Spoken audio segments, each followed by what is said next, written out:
Alright! Guys, nanubabo ka bala and welcome to Where in Pampanga. Yes, for today's vlog, nandito tayo sa Angeles City to check out the upgraded Mr. Crispy Pata 2.0.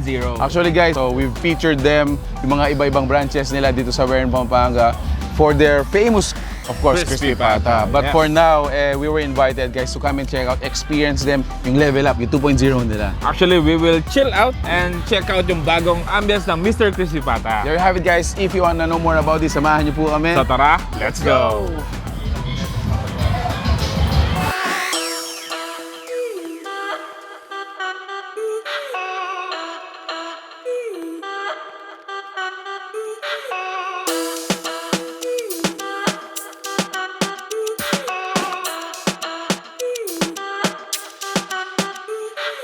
Alright, so actually guys, medyo maingay lang sa loob dahil nga during these times, meron tayong DJ.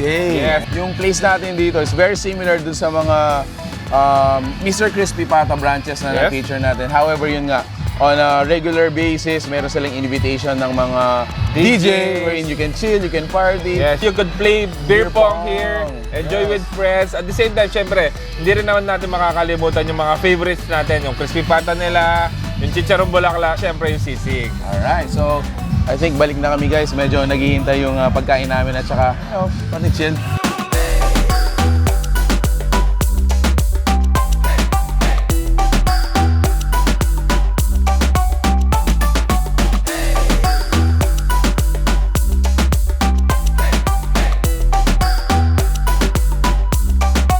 Alright, so yun guys, another place for you to check out. Thank you so much, Mr. Crispy Pata, for inviting us. And grabe, yung experience dito, level up pa rin. Mr. Crispy Pata, kung gusto nyo silang puntahan, they are located dito sa may Magalang Avenue, Barangay Salapungan, Angeles City. And they are open from 11 a.m. to 10 p.m. Sunday to Thursday. And for the chill night, Friday and Saturday, open sila from 4 p.m.